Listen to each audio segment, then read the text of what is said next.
Bonjour à tous, alors j'ai encore oublié de faire une intro, donc c'est parti pour le deuxième tuto maquillage du mois de janvier.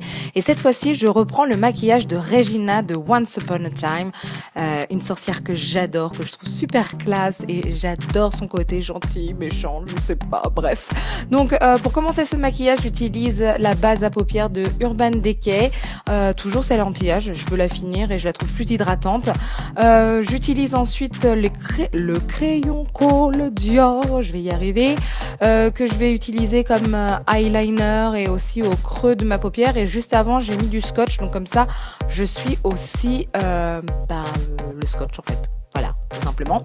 Et j'estompe tout cela, donc je le fais de façon assez grossière puisque je veux vraiment que ça soit comme un smoky de sorcière quand même, mais je veux quand même que ça soit un smoky et je peux le faire de façon grossière puisque après on va mettre des fards à paupières et en dessous j'ai le scotch qui délimitera le maquillage. Donc j'y vais vraiment de façon très grossière, mais par contre je prends mon temps pour estomper tout cela. Et pour estomper cela, j'utilise un pinceau plat.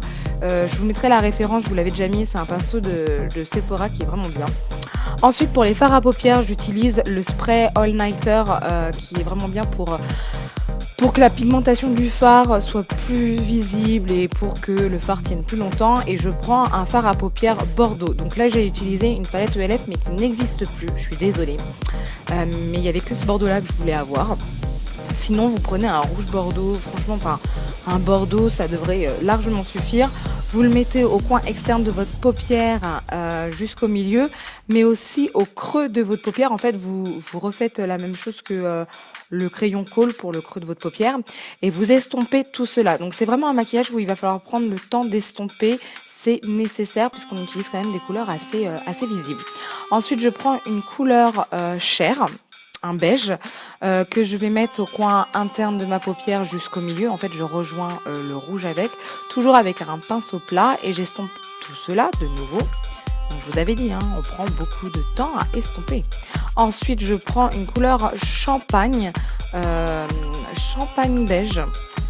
Et je repasse en fait sur le fard à paupières qu'on avait utilisé juste avant, beige. Et je reprends du Bordeaux parce que voilà, à force d'estomper tout ça, ça s'est un peu effacé. Je veux quand même que ça soit visible. Donc je retapote sur ma paupière. Et ensuite, avec le pinceau que j'avais utilisé tout à l'heure en tout premier pour estomper, je prends un peu du crayon Cole de Dior et je refais mon trait de liner et mon creux avec. Ensuite, évidemment, j'enlève le scotch parce qu'on va pas rester comme ça toute la journée non plus. Et pour le crayon Cole, j'en mets aussi en dessous de mes yeux, toujours avec le pinceau de Sephora. Il est vraiment bien ce pinceau, donc ça, c'est bien. Ensuite, pour les sourcils, comme d'habitude, j'utilise le crayon Dior pour les sourcils cette fois-ci, que je trouve vraiment génial. J'ai vraiment rien de mauvais à dire sur ce crayon parce que voilà, c'est la couleur qui me va. Je trouve que c'est vraiment un bon crayon quand je suis bien maquillée, maquillée, beaucoup maquillée, voilà, on va dire ça comme ça. Après avoir mis les fossiles de H&M qui sont super longs, je sais, à la base c'est un maquillage pour tous les jours, mais là je voulais vraiment les mettre, je les trouve vraiment extra. Donc après ça, je mets un mascara de Sephora avec une petite broche, je vous mettrai ça en barre d'infos. Et j'utilise le fond de teint infusion de Sephora qui est vraiment tip top, je vous en parlerai dans une autre vidéo, mais il est vraiment bien. Ensuite, j'utilise la concealer palette de Top Shot. Donc là, j'ai pris un pinceau de Sigma qui était peut-être pas approprié à la palette parce que, alors soit c'est l'anti-cerne qui est vraiment pas assez, qui cache pas assez les cernes. Sa couvrance est peut-être pas assez forte ou soit c'est le pinceau qui allait pas avec quoi parce que j'ai dû en mettre des tonnes et des tonnes et des tonnes et des tonnes donc voilà, parce que c'est dommage quand même parce qu'il est assez light et ça peut faire enlumineur en même temps, mais s'il faut à chaque fois passer trop de temps dessus, ça va être embêtant.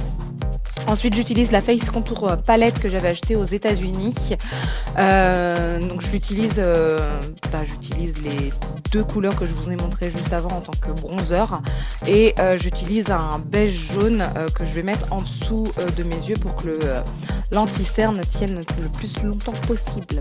Ensuite, je prends un blush ELF Bordeaux qui fait partie de la palette Blush Studio Dark. Et il est tellement pigmenté que je reprends mon pinceau de teint pour pouvoir l'estomper le plus possible parce que je veux pas non plus avoir des joues super rouges bordeaux. Et pour les lèvres, tout simplement, je prends un NYX liquide Suède. C'est le Cherry Skies. Donc c'est un bordeaux magnifique. Moi déjà je suis fan des lip cream, des liquides Suède de chez NYX et cette couleur est magnifique. Donc voilà, ce sont vraiment... c'est un mat que j'adore, ça reste en place, pas de transfert, la pigmentation est géniale, l'application est plutôt facile, donc je suis bien contente. Donc voilà, j'espère que cette vidéo vous plaira. N'hésitez pas à lever les pouces vers le haut. Et sinon, je vous dis à bientôt. Bye!